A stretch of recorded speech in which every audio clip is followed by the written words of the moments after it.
Well, again, thank you very much for your time. And let me start this interview with a general question about your view on accountability and the idea that is the only thing that we can do in order to have good governments and good people in government. No, it's one of the things that we can do. Usually what I tend to say is that good democratic government should have three components. The first one is that it should be properly authorized to govern. Because in our societies, there are those who are elected and who govern, but there are many kinds of people with rule-making power who are not always explicitly authorized to rule. For example, experts, technocrats. So authorization is one aspect. So you mean, parentheses, you mean there are no authorized to govern, to rule, to why? I mean, we are plenty of technocrats. Yes, there are plenty of technocrats who are influential, and they are influential even though they have not been explicitly authorized to be influential. You mean by vote? You mean by vote or by popular vote? Or? There should be, no, of course one cannot elect technocrats, but there should be appropriate delegation steps that lead to expert rule. I understand. And political officials should be able to hold technocrats accountable, as the voters should be able to hold political officials accountable. So there should be a delegation chain which is supplemented by an accountability chain, running parallel but in the revert direction. So authorization is the first one. The second one is participation. There should be channels for inclusive participation.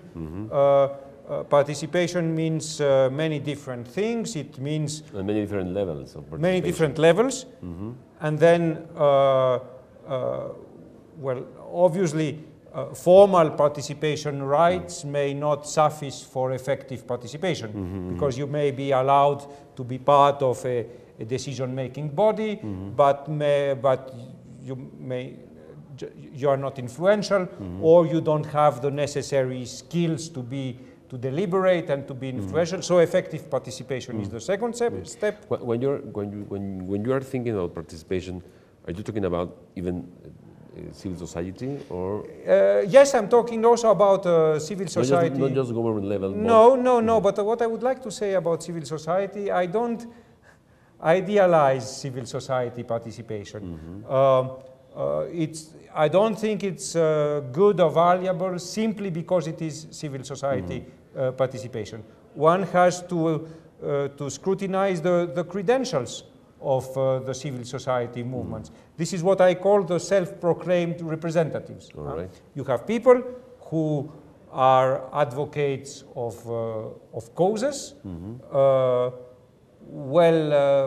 Have they been authorized, in a sense, to become the advocates of these causes?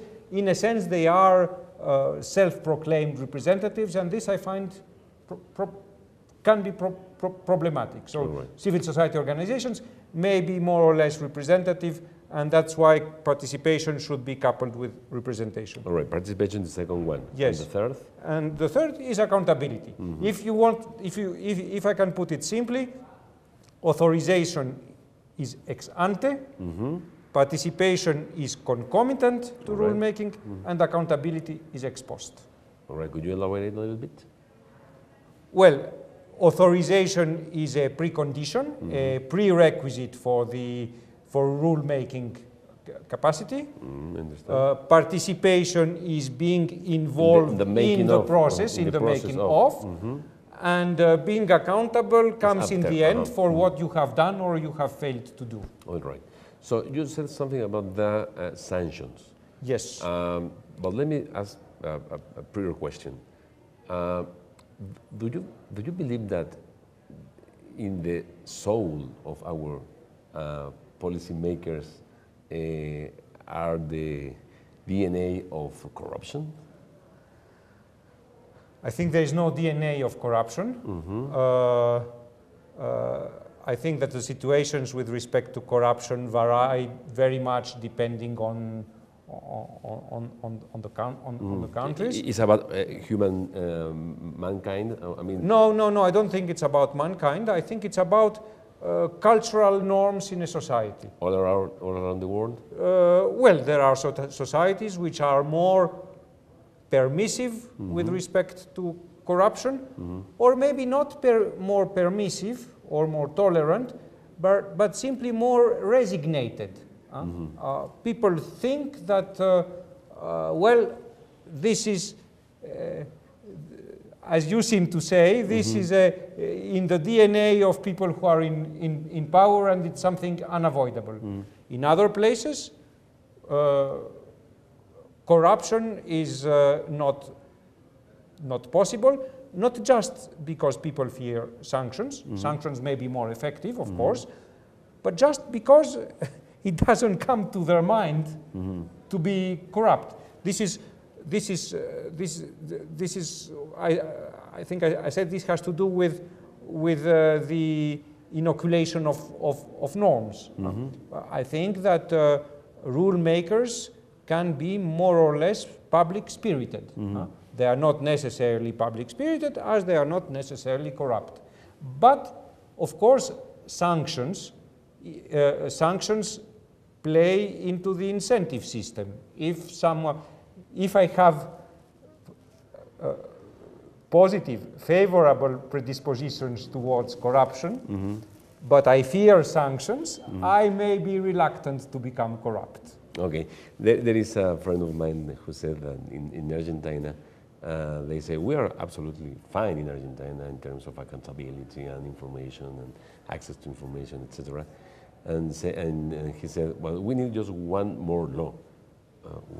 Which one? We just one article, which is obey the other law, the total system of law in Argentina. Yes. There are countries where people feel that they have to obey the law simply because that's how things are, and other countries where it's perfectly admissible that you don't obey the law for two reasons. It's in some social contexts, it's very rational not to obey the law. For example, not to pay taxes, to evade taxes. The first reason is if you feel that you get nothing or not enough from the people who make the law. Okay. That's the first reason. I mean, those who are on the top are doing nothing.